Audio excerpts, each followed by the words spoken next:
3 ou 4 fois plus d'énergie autour de la communication publique parce que je crois que c'est elle qui nous a fait perdre pas mal de points au sein de la loi et on le reconnaît, on le ressent aussi sur le terrain, dans les régions. Oui, enfin, on va en parler après hein, avec Nicolas. Tu sais qu'on a déclenché l'action spéciale du sondage CSA sur les 1000 mètres qui, je pense, a été un ingrédient important. Mais il faut faire plus et il faut sans doute encore mieux se coordonner, notamment avec les groupes régionaux à l'avenir. Ouais. C'est un enjeu indéniablement. Très bien. Je crois que voilà, Madame Schwartz est arrivée. Donc on vous a gardé une place au chaud dans l'agenda. C'est à vous. Merci beaucoup. Alors, merci beaucoup de vous rendre disponible. L'agenda est particulièrement chargé. On a évoqué beaucoup de vos sujets. Donc je vais vous laisser la parole à ce stade. Prenez le temps qu'il vous faut. Vous êtes très attendus. Vous avez ici des développeurs, des industriels, des banquiers, des avocats, etc., etc. Merci beaucoup.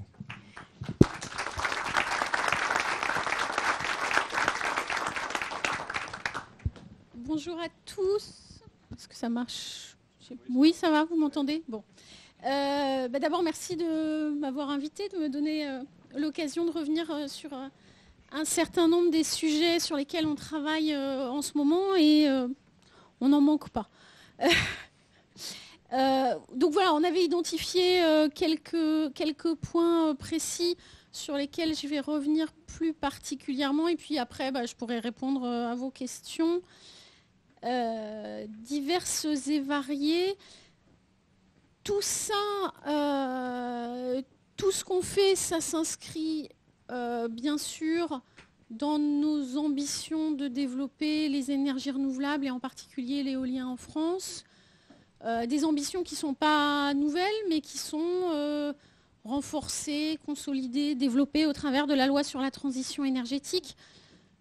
Cette loi, vous en avez suivi les différentes étapes. Elle était évoquée à l'instant quand j'arrivais, avec maintenant la finalisation du texte qui s'approche, la deuxième lecture à l'Assemblée nationale qui a eu lieu fin mai, l'examen par le Sénat fin juin, et puis a priori le vote définitif de la loi qui devrait intervenir en juillet. Je ne sais pas si on peut mettre le slide d'après, comme ça c'est même écrit dessus. Voilà.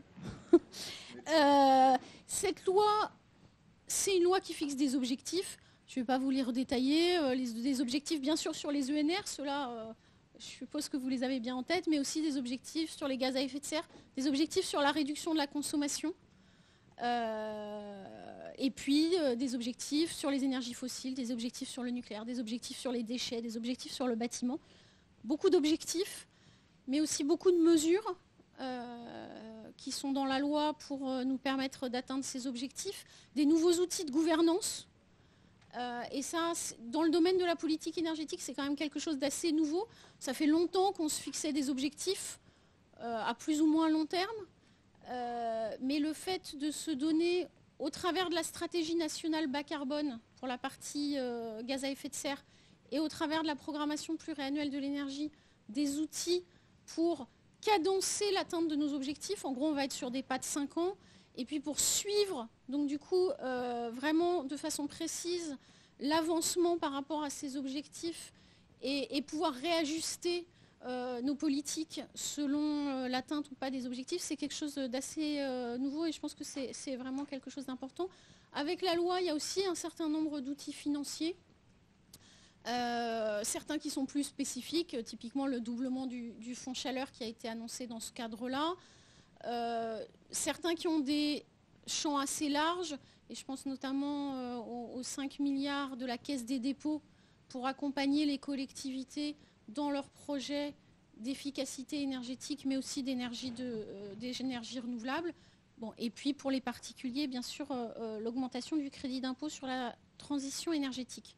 Spécifiquement sur les énergies renouvelables et en particulier sur l'éolien, ça a été un des sujets les plus débattus, vous l'évoquiez à l'instant.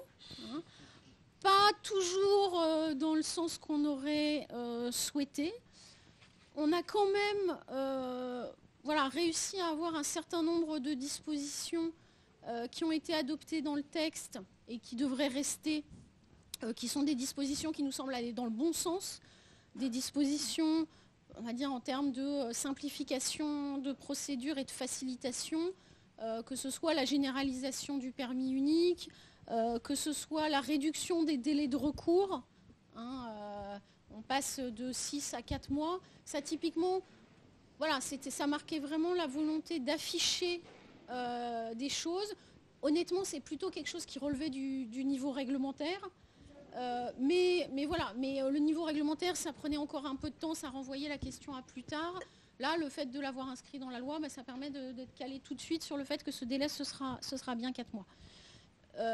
On sait qu'il y a un sujet qui est très compliqué aujourd'hui et très pénalisant pour l'éolien, c'est celui de l'interaction avec les radars.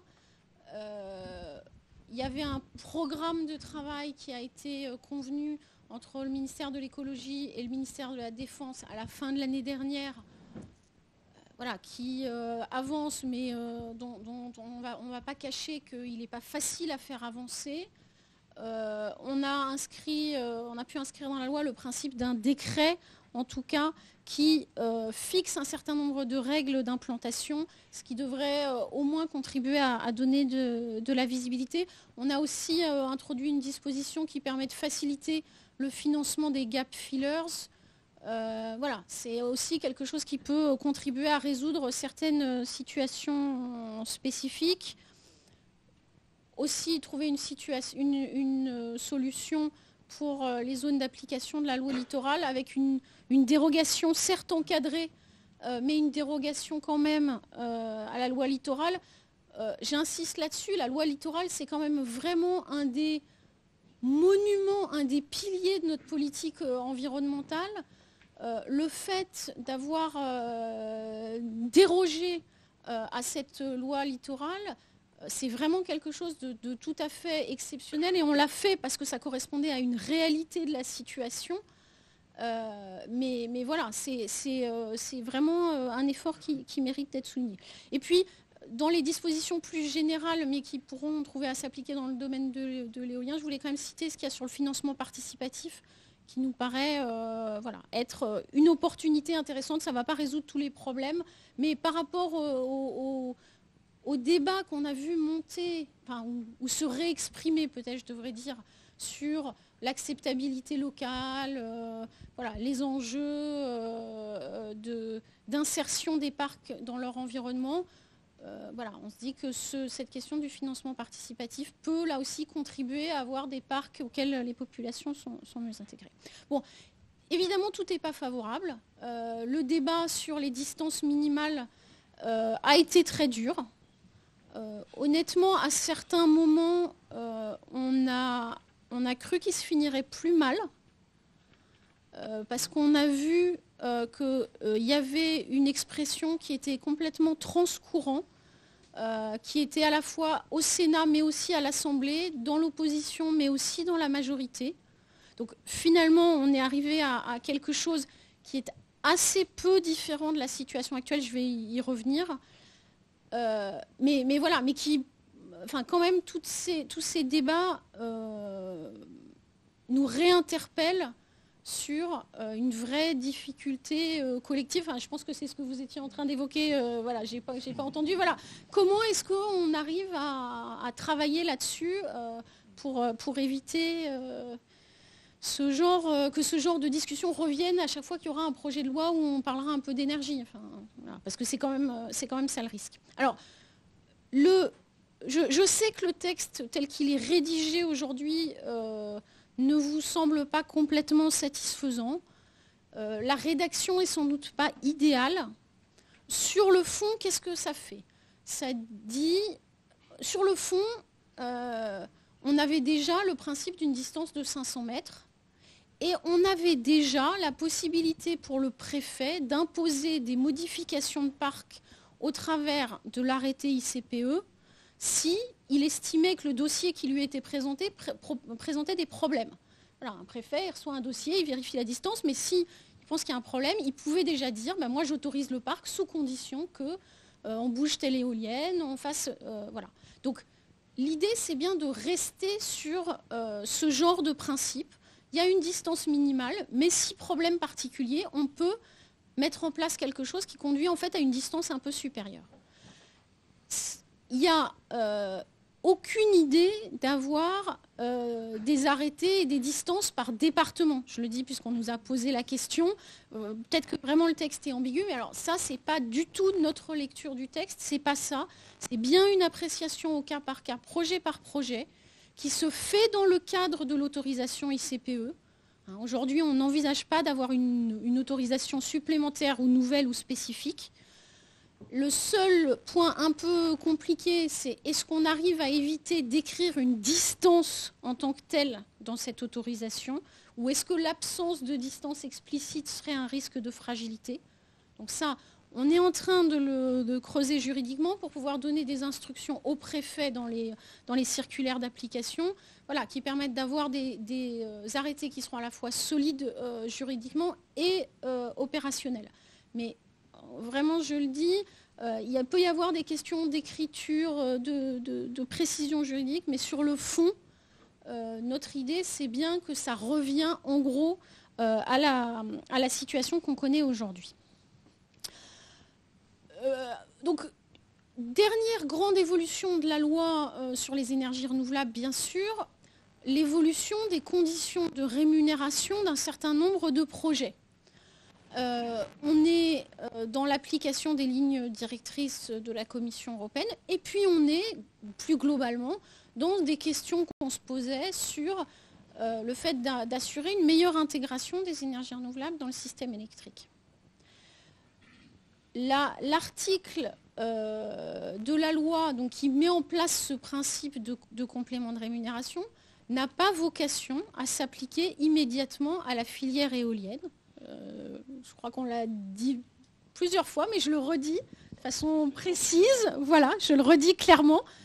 Cette disposition sur le complément de rémunération n'a pas vocation à s'appliquer immédiatement de manière obligatoire à la filière éolienne dans la mesure où nous avons un tarif d'achat qui a été notifié, validé par la Commission européenne au préalable. Et donc ça, ce sera précisé dans les textes d'application, dans les décrets qui définiront les listes d'installations qui sont soumises soit à l'obligation d'achat, soit au complément de rémunération. Alors, ça ne veut pas dire que le complément de rémunération ne s'appliquera jamais au secteur de l'éolien. La logique des choses, c'est qu'un jour, ce principe s'applique aussi au secteur de l'éolien, mais pas tout de suite. Ce sur quoi nous on réfléchit aujourd'hui, je dis bien c'est une réflexion parce que ce n'est pas validé, mais je pense que ça a de bonnes chances de déboucher, c'est de dire on va lancer ce complément de rémunération sur un certain nombre de filières, donnons-nous le temps d'avoir un premier retour d'expérience.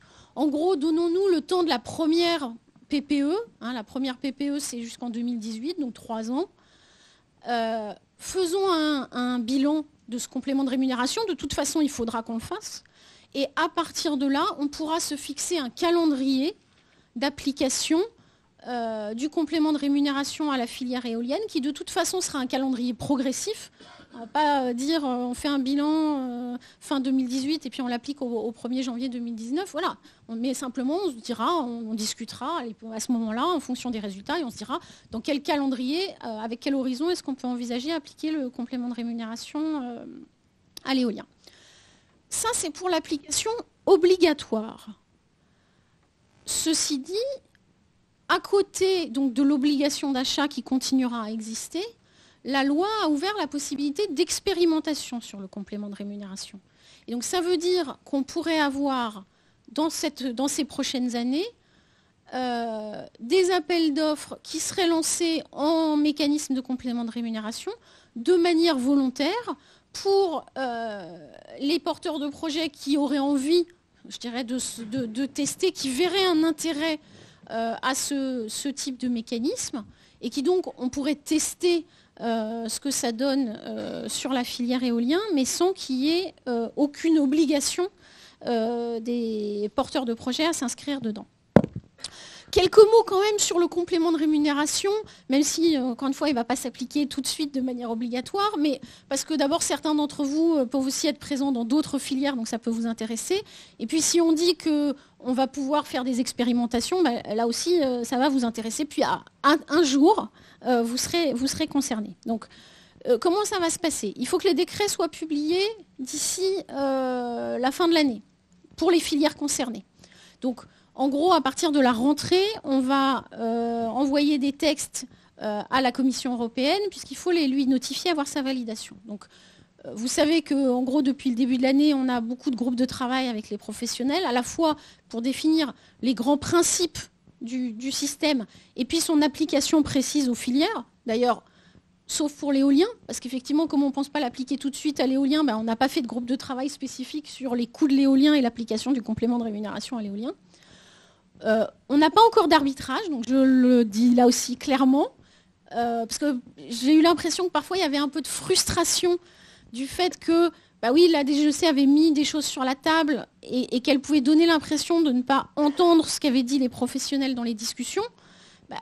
Oui, les gens, les personnes qui sont dans ma direction et qui participent au groupe, ils n'ont pas mandat pour dire oui à monsieur X, non à madame Y ou l'inverse en réunion.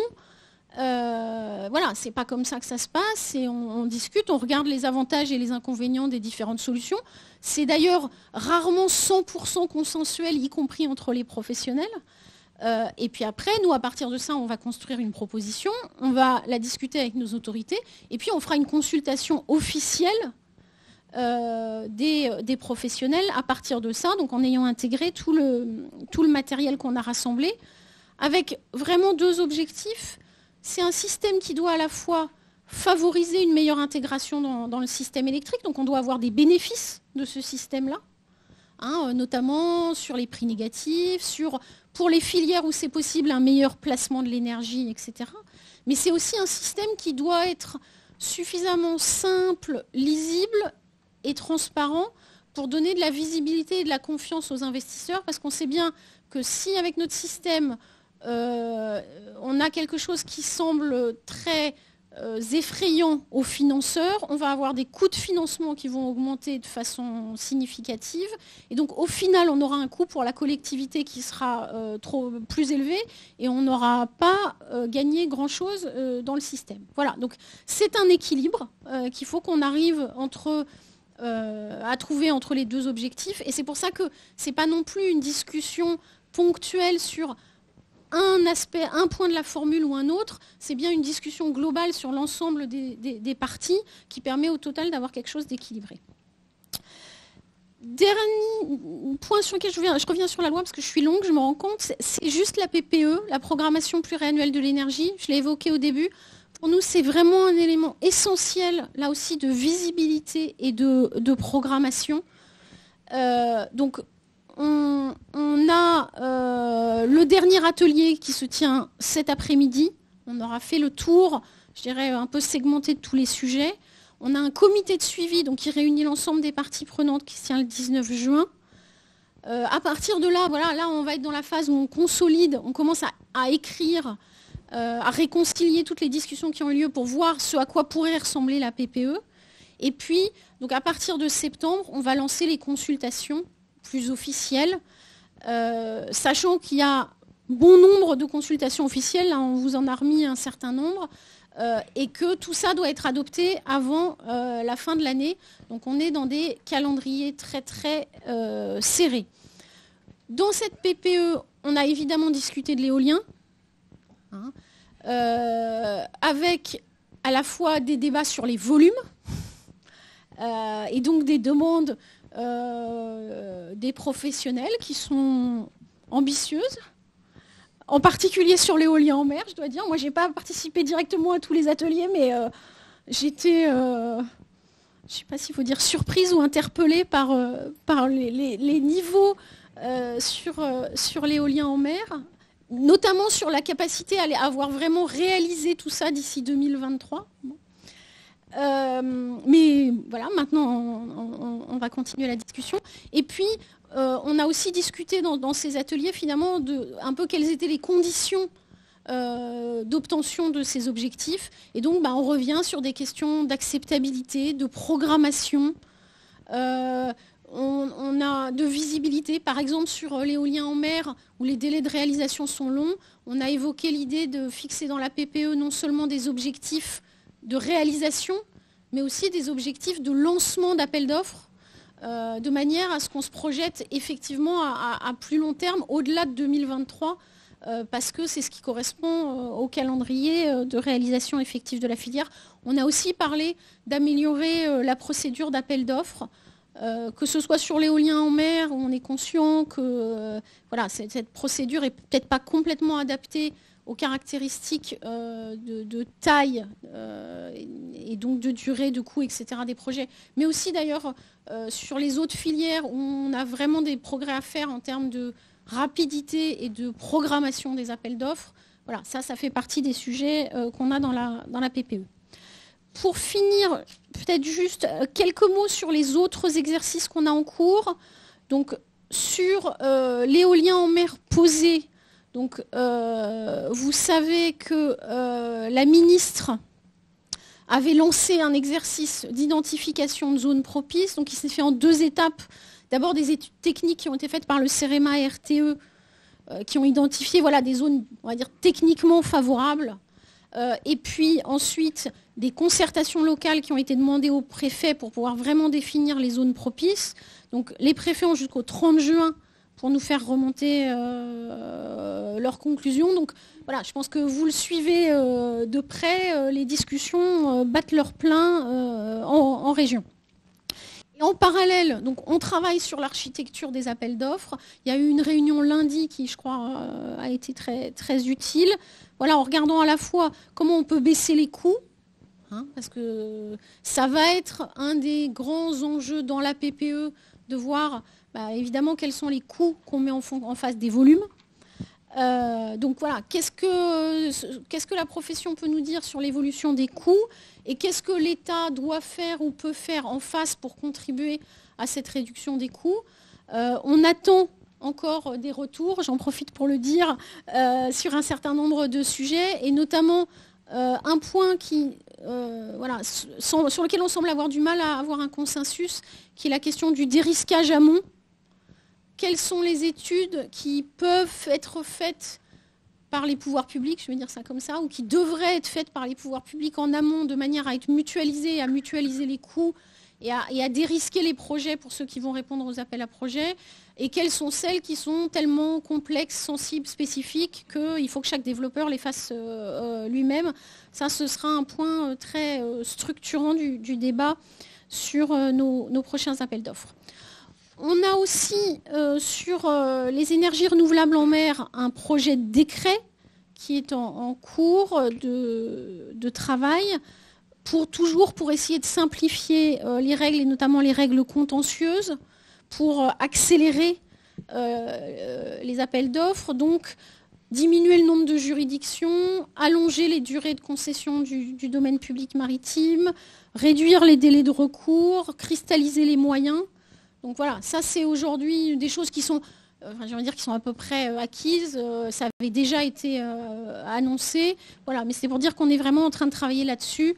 Ça avance, on est pratiquement au bout des discussions interministérielles. Et donc, en gros, à la fin du mois, j'espère qu'on pourra mettre le décret en consultation. Donc voilà, un processus qui a pris peut-être un peu plus de temps que ce qu'on espérait, mais qui finit par aboutir. Et puis pour finir, un mot sur le futur appel à projet sur les fermes pilotes éoliens flottants, cette fois-ci. Donc vous savez qu'on a annoncé une enveloppe de 150 millions et un lancement à l'été. Donc là encore, les travaux avancent bien. Les préfets coordinateurs nous ont fait remonter fin avril le résultat de leur concertation locale. Donc on est en train de les analyser. Il y a eu une réunion mardi 2 juin autour de l'ADEME et du comité de pilotage des investissements d'avenir pour échanger sur le calage de cet appel à projet. Et donc on est vraiment là aussi en phase finale pour pouvoir tenir notre objectif de lancement à l'été. que de sujets. Merci beaucoup. Je disais qu'on avait plein de sujets. Oui, indéniablement, vous êtes au cœur de nos préoccupations. Est-ce qu'il y a des questions? Oui, monsieur, si vous pouvez toujours vous présenter, merci. Oui, bonjour, Vincent Champin, General Electric. Est-ce que, donc sur les questions de volume, notamment d'éolien terrestre, vous pouvez donner peut-être un peu un éclairage, un sentiment du point d'atterrissage? Vous avez présenté les demandes de la profession qu'on connaît. Est-ce que vous avez honnêtement, c'est trop tôt. D'accord. Parce qu'on n'a pas encore fait tourner les évaluations économiques sur la PPE. C'est-à-dire que le système qu'on a pris, qui était une construction relativement bottom-up, avec des ateliers, on a fait 26 ateliers. Du coup, ça veut dire que derrière, il y a un gros travail de consolidation, à la fois pour faire l'équilibre offre-demande au plan énergétique, et puis pour faire après les calculs de ce que tout ça va coûter. Donc on est en train de faire ces deux analyses-là. Et puis bon, on regarde aussi l'impact environnemental, mais c'est un peu plus simple. Donc on est en train de faire ces analyses-là, et tant qu'on n'aura pas fini, ce sera trop tôt pour dire. Et en tout cas, de toute façon, on n'a aucun arbitrage pour l'instant sur aucun des sujets de la PPE. Est-ce qu'il y a d'autres questions? Peter Schuster de la société Enercon, nous sommes constructeurs des éoliennes, ici aussi en France. Comme ça, un grand merci, Madame Schwartz, que vous avez défini des objectifs. On veut bien suivre, mais je veux aussi, j'ai une question vraiment sur la rémunération, comment on peut faire que ça ne s'applique pas tout de suite. On a entendu qu'il y a une période de transition, mais je voulais nous rappeler, et là il y a aussi 80% des acteurs ici dans la salle qui installent l'éolien en France. Un an, on n'a pas eu le tarif, et c'est un grand problème pour nous aussi, notamment comme on fabrique en France. Aujourd'hui, je sais, on fait presque 100-120 transports exceptionnels par semaine qui sortent de l'usine qui est dans l'Oise, qui est installée en France. Comment on peut faire que ça continue? Et pour ça, c'est ma vraie question. Comment on peut faire ou définir vraiment une période transitoire pour les compléments de rémunération?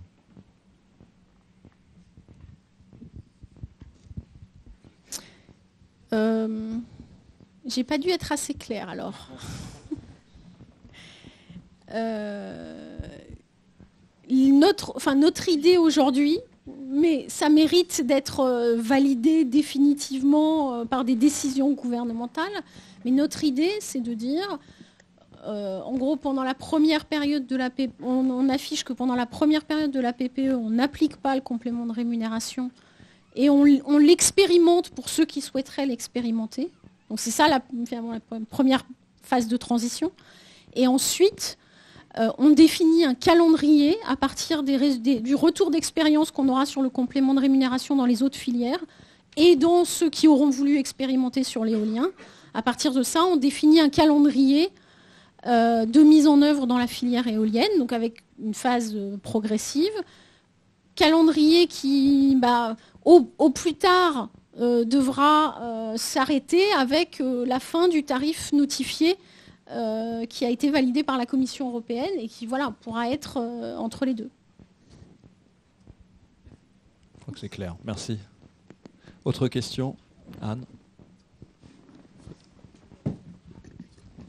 Merci beaucoup. Anne Lapierre, Norton Rose Fulbright. En fait, la question, c'est est-ce que cette bonne idée, elle peut être documentée dans la loi ? Avec effectivement une indication sur le calendrier. On est tous conscients qu'on a une élection présidentielle au milieu. Ce qui fait souffrir la filière est de deux ordres. D'abord, Peter Schuster l'a indiqué, le fait qu'on n'a pas eu de tarif pendant 1 an et demi, ça a créé des traumatismes forts. Ça a créé un arrêt de la filière. Et ensuite, évidemment, ce qui rend les choses difficiles, c'est cette négociation sur la loi de transition énergétique, c'est les nouvelles guidelines européennes. Et donc, alors qu'on vient à peine de réparer le tarif, on est dans une période de défaut de visibilité qui est extrêmement pénalisante pour le développement. Donc, on se rend bien compte, évidemment, qu'il y a des contraintes, que ce sont des sujets compliqués. Mais si la loi pouvait avoir un indicateur plus précis, je pense que ce serait extrêmement aidant. Et notamment, on pourrait tout à fait imaginer qu'il y a ce process indicatif. Je me rends bien compte qu'on ne peut pas le formaliser peut-être plus que ça.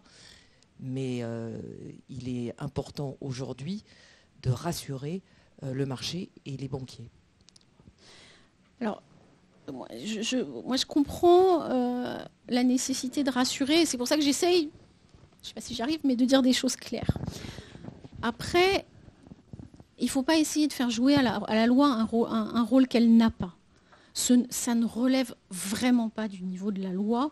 La loi pose le cadre qui n'impose, voilà, la loi n'impose pas de passer l'éolien au complément de rémunération, c'est clair. Elle nous laisse la possibilité de le faire, je dirais, dans un calendrier progressif.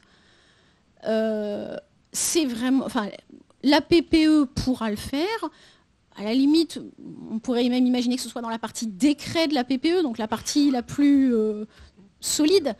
Mais ensuite, honnêtement, si votre inquiétude est une inquiétude de nature politique, liée à une alternance et à un changement de politique gouvernementale, de toute façon, une loi, ça se change. Et on a eu des exemples dans le passé. Enfin, changer un petit article, refaire toute une loi, c'est très lourd. Changer un petit article, si vraiment il y a une volonté gouvernement, si vraiment il y avait, mais ce que moi je n'imagine pas, mais une vraie volonté gouvernementale de dire on ne fait plus d'éolien en France, quoi qui ait été inscrit aujourd'hui dans la loi de transition énergétique, un gouvernement qui vraiment aurait cet objectif-là trouverait les voies et moyens. Donc moi, moi je ne me place pas dans cette logique-là, je me place plutôt dans la logique de dire aujourd'hui il y a une ambition. Cette ambition, elle a quand même été votée par tous les groupes politiques. Le 40% d'électricité renouvelable, il n'a été remis en cause par personne. On ne fera pas 40% d'électricité renouvelable si on fait 0% d'éolien. C'est impossible. Donc, il y a l'expression d'une vraie difficulté sur le terrain. Il faut qu'on y réfléchisse, il faut qu'on le travaille. Ça passe sans doute à la fois par de la communication de l'information, mais aussi par la façon dont les projets sont pilotés, montés, etc. Je le dis. Enfin, voilà, on voit qu'il y a quand même des endroits où ça se passe mieux que d'autres. Donc il faut aussi qu'on sache en tirer des leçons, peut-être. Mais ne nous plaçons pas dans l'idée qu'on ferait un bunker dans la loi. D'abord, ce ne serait pas voté, ce serait difficile à faire voter, ce ne serait pas du niveau législatif. Enfin voilà, moi, franchement, je ne vois pas cette option-là. Bon, oui, voilà. Décret, non, mais c'est pour ça. Peut-être pour être plus précis, et je pense que c'est ce que soulignaient à la fois Peter Schuster et Anne Lapierre, pour être plus précis, c'est qu'on a eu dans la dernière version, on a un délai de 18 mois. Alors certes, qui ne concerne pas l'éolien, oui. Et avec un arrêté qui permet de proroger le cas échéant par filière. Donc, mais c'est une nouvelle, mais voilà, il n'en demeure pas moins qu'il n'est pas écrit que ça ne concerne pas l'éolien. On a une profession qui a quand même été traumatisée, on le rappelle, et ne serait-ce qu'avoir l'idée qu'il est possible de rentrer dans ce dispositif de 18 mois qui serait un hachoir, alors que précisément on ne fait pas les objectifs, que déjà on n'y arrive pas, etc. Voilà, vous devez comprendre que ça pose problème. Non, mais alors spécifiquement sur la question des 18 mois, ce qui est dans la loi, c'est de dire que pour les filières auxquelles le complément de rémunération va s'appliquer de manière obligatoire, il y a ce délai de 18 mois. Donc, le débat renvoie bien toujours à la même question qui est: est-ce qu'on va appliquer de manière obligatoire le complément de rémunération à l'éolien ? Je pense que c'est vraiment ça le délai de départ. Après, le reste, tout le reste en découle. Voilà, donc il faut qu'il y ait une expression sur ce sujet. Je crois que d'ores et déjà, la ministre l'a dit de façon très explicite plusieurs fois lors des débats parlementaires. On avait bien senti cette inquiétude, et c'est évidemment un point majeur pour la filière. Donc la ministre l'a dit plusieurs fois, on le redit à chaque fois qu'on en a l'occasion. Je comprends votre souhait que ça ne soit pas simplement des paroles et des expressions, mais que ça soit inscrit. Donc voilà, on regarde effectivement comment on peut l'inscrire. Et pourquoi pas, par exemple, dans le décret de la PPE. Mais je crois que par contre, parce qu'il y a eu quelques tentatives d'amendement, etc., honnêtement, essayer de le mettre dans la loi, voilà, je pense qu'il vaut mieux viser le décret. Autre question ?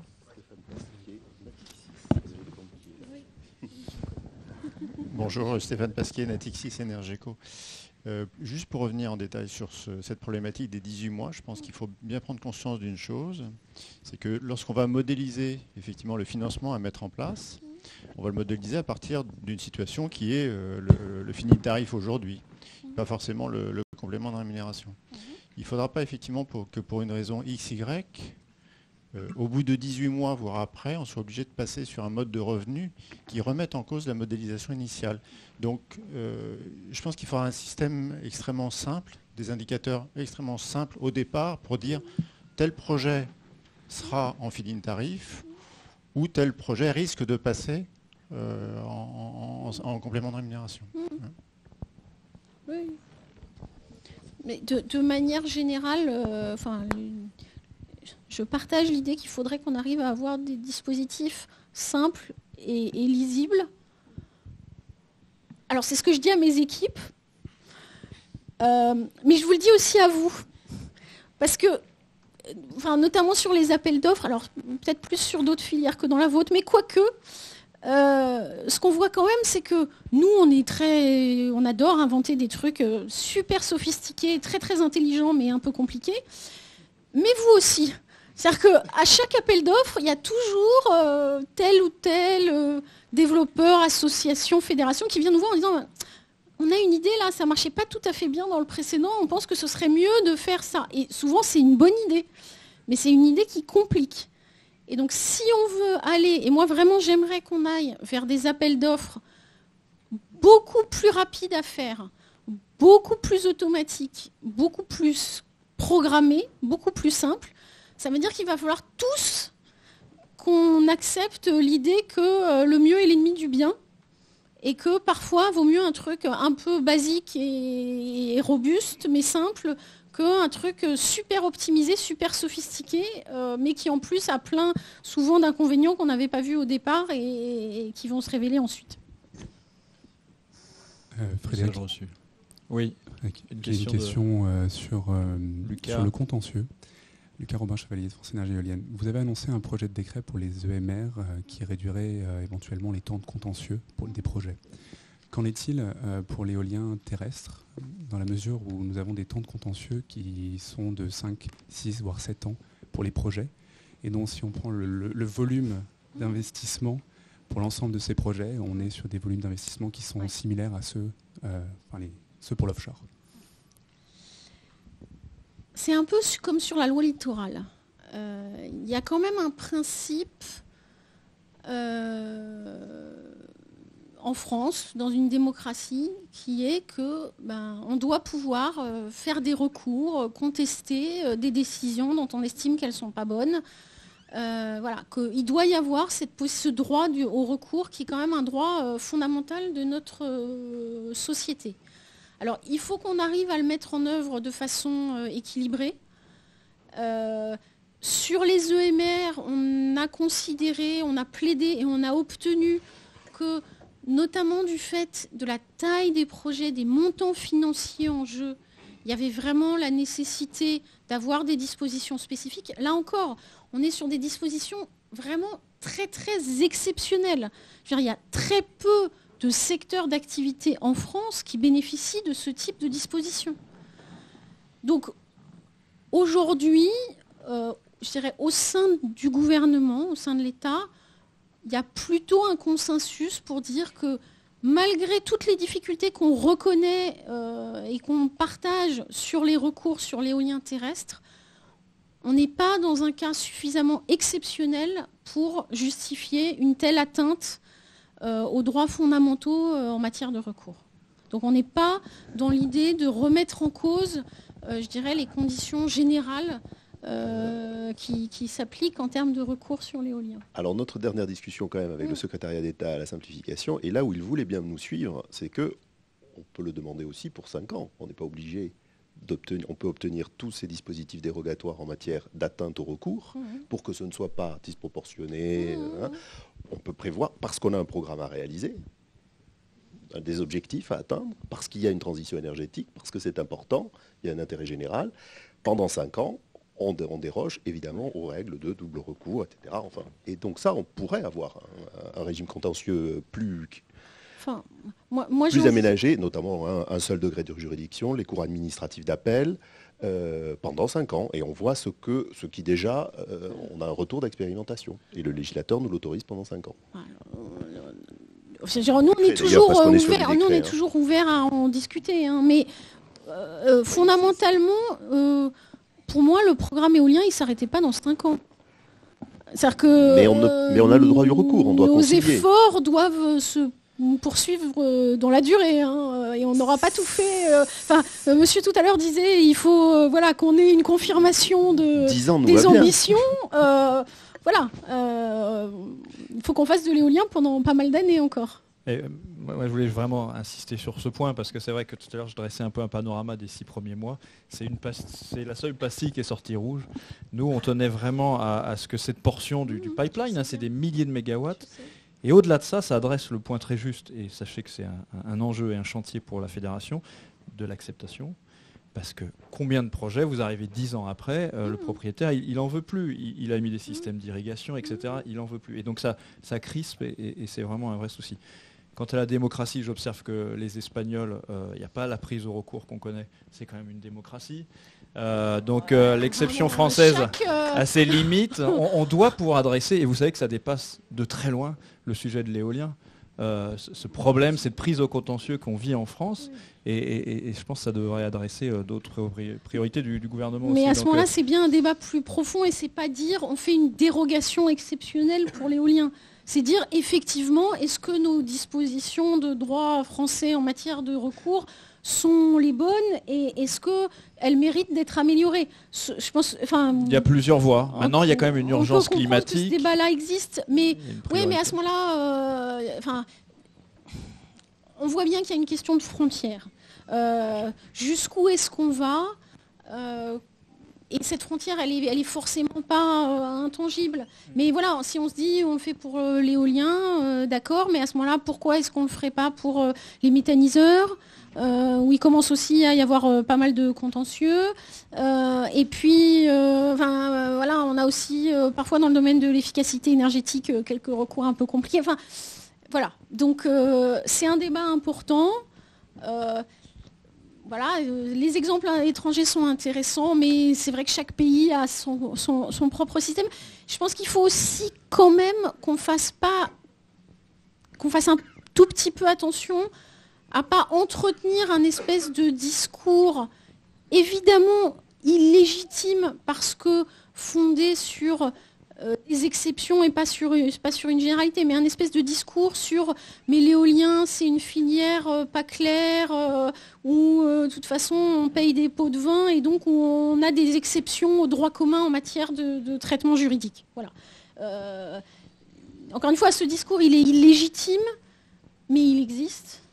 Et il est compliqué à désamorcer. Donc on voit bien qu'on marche un peu sur des œufs sur tous ces sujets-là. Entendu. Moi, pendant que j'ai le micro, je voulais juste mentionner 2 autres points qui, je pense, sont importants pour la profession. C'est celui du permis véritablement unique. On a eu l'occasion d'en parler. Fut un temps l'a fait militaire ardemment pour le permis de construire, qui reste quand même ce qui nous paraît le plus indiqué. L'ICPE seul est aussi une voie. Est-ce que vous croyez qu'il y a moyen d'y arriver? Je sais que, par exemple, en Belgique, l'instruction, c'est 6 mois. Donc, on aimerait aider nos DREAL. Et puis, enfin, et je vous laisserai la parole, le dernier point, c'est le spatial, évidemment. Il n'y a plus de projets. On a beaucoup de mal à trouver des nouveaux projets. Je pense que les développeurs qui sont ici pourraient vous le dire. Parce que les schémas régionaux sont contraints, donc peut-être faut-il les revoir. Et puis aussi, pour la question, on y revient toujours, mais liée aux contraintes aéronautiques. Il y a l'armée, mais il y a aussi Météo France, mais il y a aussi l'aviation civile. Donc l'État peut beaucoup. Alors c'est peut-être pas le ministère de l'écologie, mais il y a des échelons aussi qui peuvent arbitrer. Est-ce que vous pouvez un peu nous donner des indications sur ces 2 questions? Merci. Bon, sur le premier, je pense qu'on a quand même avancé ces derniers mois en matière de simplification des procédures. Il faut qu'on continue à avancer, donc il n'y a pas de tabou, on peut continuer à discuter des choses. Enfin voilà, faisons déjà le permis unique, stabilisons-le, mais oui, on est ouvert à continuer à discuter. Sur les radars, c'est un sujet, on est vraiment conscient de l'importance du sujet. C'est un sujet compliqué de manière générale, et en particulier en ce moment. On a quand même avancé là aussi, je pense, sur les sujets Météo France, on a le sujet des décrets, on a le sujet des gap fillers, on travaille sur des méthodes aussi pour avoir une appréciation plus fine des interactions. Sur la défense, on va encore continuer à les relancer, à effectivement essayer de travailler avec eux. Voilà, je ne vous cache pas qu'en ce moment, le contexte n'est pas extrêmement favorable pour qu'on obtienne des arbitrages qui sont défavorables au ministère de la Défense. C'est ce qui est vrai en matière budgétaire, j'ai envie de dire, et malheureusement aussi vrai en matière de radar. Donc, non, mais voilà, on ne peut pas non plus dire que toute la vie française se résume uniquement à nos sujets, aussi importants soient-ils. Il y a aussi des enjeux de défense nationale qui sont des enjeux importants. Il y a vraiment des points sur lesquels on peut travailler, moi j'en suis convaincue, notamment sur tout ce qui est la meilleure information. C'est-à-dire qu'aujourd'hui, les autorités militaires prennent leurs décisions sur la base de ce qu'ils connaissent des projets existants, autorisés, et puis sur lesquels ils ont déjà été consultés, sur lesquels ils ont donné des avis favorables un jour. Mais il y a une bonne partie de ces projets qui, en fait, ne se réaliseront pas. Et donc, du coup, finalement, ça tend à durcir les discussions et ouais, mais il y en a quand même... quand on avait regardé avec eux ce qu'ils ont dans leur base historique, on a l'impression que quand même, ça tend à surestimer un peu la contrainte. Voilà. Et que donc déjà, oui, je ne vous dis pas que ça résoudra tous les problèmes, hein, mais voilà. Mais ça, c'est un sujet pratique où on peut dire, sans mettre en péril la défense nationale, on peut gagner un peu. Voilà. Donc on essaye, au-delà de dire un arbitrage brutal, et c'est pas comme ça que les choses non plus peuvent se régler. Enfin voilà, encore une fois, nos enjeux sont majeurs, ils sont portés au plus haut niveau aujourd'hui en France. Aujourd'hui, la COP21, par exemple, c'est la priorité numéro 1 des ambassadeurs français partout dans le monde. C'est la priorité qui leur a été donnée par le ministère des Affaires étrangères, c'est la COP21, aller porter le message et demander à leur pays hôte de déposer leur contribution, leurs INDC. Bon. Donc, mais en même temps, voilà, le sujet de la défense nationale, on ne va pas non plus dire que c'est un sujet qui n'existe pas et qu'on peut écraser par nos sujets à nous. Donc on essaye plutôt quand même de travailler avec eux sur des questions plus techniques, peut-être moins spectaculaires, mais sur lesquelles petit à petit, en grattant, on arrive, j'espère, à gagner un peu. Voilà. Il faut vraiment que j'y aille. Ouais, je suis désolée, mais il faut vraiment falloir que j'y aille. Alors, ça va être la dernière question, voilà. Désolé. Oui, une question par rapport à ces questions vous parlez d'essayer de faire des choses simples, pragmatiques et qui fonctionnent. Bon, en 2000 et 2001, quand on a mis en place l'arrêté tarifaire, on a été voir Dominique Maillard, qui était le DGMP à l'époque, et on lui a présenté quelque chose qui était basé, mais un peu plus simplifié, sur le système allemand qui était en vigueur là-bas. Est-ce qu'on ne pourrait pas, sur ces questions de complément de rémunération, sur ces questions de contentieux, essayer de regarder un peu ce qui se passe chez nos voisins, et en particulier chez nos voisins allemands, qui ont le génie de mettre en place des choses qui sont assez simples et qui fonctionnent, et d'essayer de peut-être ramener les choses chez nous. Si on prend le complément de rémunération, aujourd'hui la formule elle est horrible telle qu'elle nous est présentée. Or, les objectifs que vous qui sont ceux du complément de rémunération, d'avoir un marché d'électricité qui fonctionne mieux.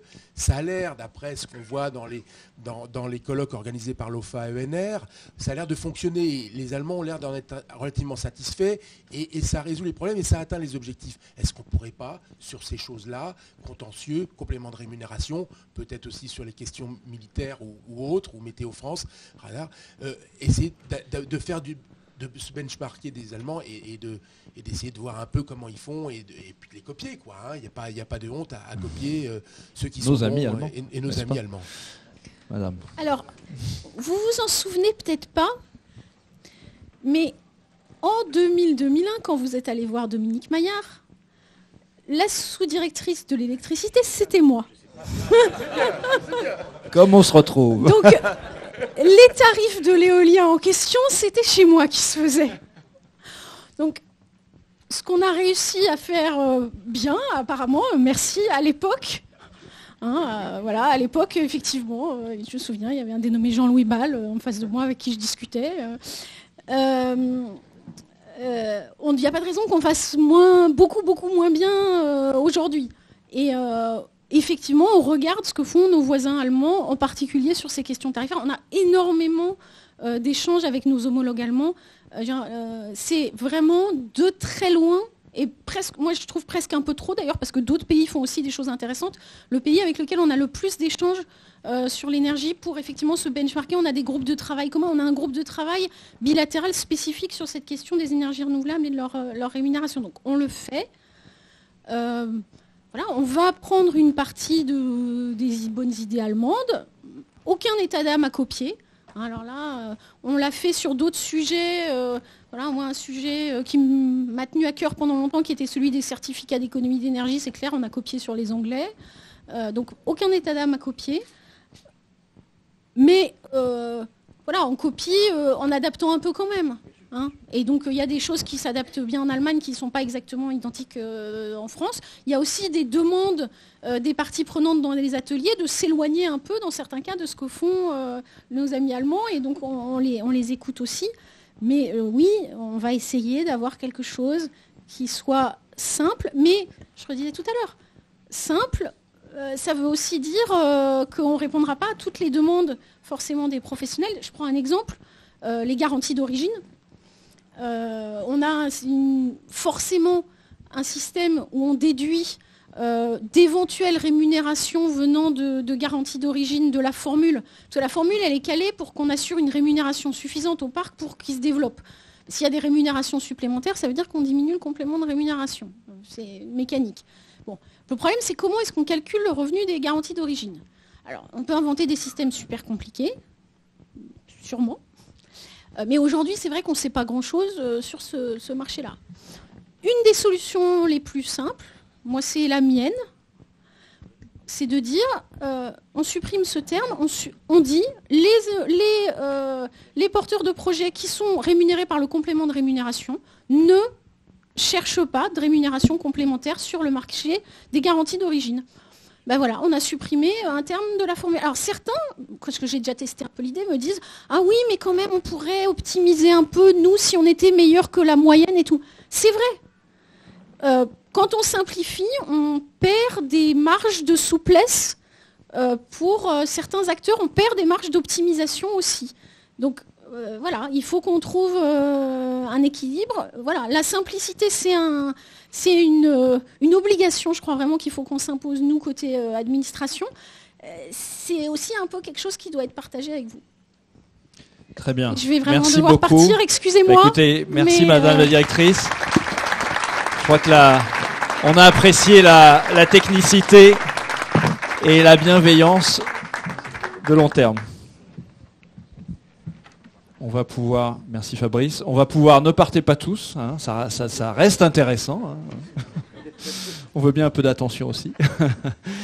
On va continuer immédiatement avec Olivier, qui va nous parler de l'usine qui gronde et qui fume, la commission industrie. À toi Olivier.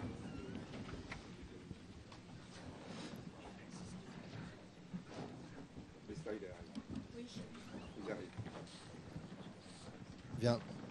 Bonjour, je vais... Ça marche? Ouais. Bonjour à tous, donc Olivier Perrault, président de la Commission Industrie. Donc la Commission Industrie, eh bien, le principal enjeu, c'est la création d'emplois. La création d'emplois, c'est un argument et un élément très important dans la politique de soutien à la filière éolienne. Donc on a dans ce cadre-là, on a géré 2 grands axes de travail. Structurer la filière pour permettre justement, pour faciliter justement la localisation de valeur ajoutée en France d'une part, et deuxièmement, valoriser, promouvoir, faire connaître cette activité économique et en tirer donc, des arguments positifs pour la filière. Dans le premier axe, donc là vous voyez sur la planche un certain nombre d'actions qui sont en cours. Je voudrais peut-être, pour être très bref, signaler une initiative importante qui est au programme du mois de juin. Donc c'est l'atelier thématique qui est organisé à Lille le 23 juin, un atelier thématique B2B et qui est ciblé sur les activités de transport, levage, installation et fondation. Donc l'idée, c'est de réunir l'ensemble, ou le plus possible en tout cas, d'acteurs, d'intervenants dans ce secteur, et de faciliter les rapprochements et les contacts entre ces différents acteurs. Donc le 23 juin à Lille, n'hésitez pas à vous inscrire ou à faire inscrire vos partenaires commerciaux. L'inscription est gratuite. Voilà, et le faire rapidement parce qu'effectivement, on approche du 23 juin. Bien. Alors ensuite, je voudrais vous parler donc de l'Observatoire de l'éolien. Donc, peut-être passer à la planche suivante. Donc, l'Observatoire, c'est le point principal la raison principale de mon intervention ce matin. L'Observatoire, donc, on a établi donc la première édition, donc en septembre 2014. Je pense que vous vous en rappelez. C'était à l'occasion du colloque. L'objectif, c'est d'être capable, notamment, de mesurer de manière très fine et très précise, et de cartographier, de radiographier, je dirais, l'activité économique en fonction de la chaîne de valeur, en fonction de la géographie, donc de la filière éolienne. Donc je crois qu'on a eu des retours extrêmement positifs sur cet outil, qui est un outil, encore une fois, de promotion et de communication. Donc on a eu des retours très positifs de la présidence de la République, du ministère de l'écologie, du ministère de la DGEC, du ministère de Bercy également, du ministère de l'économie. On a des retours très positifs également des parlementaires, des conseils régionaux, de l'ADEME. Donc c'est un outil qui nous a permis de marquer les esprits et de marquer notre place également pour la FE, dans le panorama de l'éolien donc l'an dernier. Donc ce qu'on souhaite très très vivement, c'est pouvoir reconduire, faire une deuxième édition dès 2016 de cet observatoire, pour 3 raisons principalement. D'abord parce que c'est important de faire pour marquer vraiment pour positionner vraiment cet outil dans le paysage, c'est important de le faire dès la 2e année. Et d'autant plus cette année qu'on a l'EVA à Paris et la COP21. Donc l'idée, c'est effectivement qu'il soit prêt pour à la fin octobre, en tout cas pour la mi-novembre, pour l'EVA. Et par ailleurs, on a déjà lancé, donc anticipé un petit peu, on a lancé l'enquête emploi, donc un certain nombre d'entre vous y ont répondu, et on estime aujourd'hui qu'on devrait être capable, le résultat devrait être une augmentation. À ce stade, on a une estimation de l'augmentation d'un peu moins de 10% des emplois éoliens. Donc on a quand même la possibilité de communiquer de manière très positive sur la création d'emplois, donc à l'occasion des grands rendez-vous politiques du mois de l'automne prochain, et en plus dans l'année de vote de la loi sur la transition énergétique. Voilà, donc je vous invite d'ailleurs sur ce point-là, je vous invite très très vigoureusement à répondre à ce recensement qui est effectué par Marie-Sophie de la FE. Et donc vraiment répondre à ce recensement, c'est extrêmement important pour nous d'avoir effectivement cette vision très très fine de la radiographie des emplois de vos entreprises et de vos partenaires. Voilà. Alors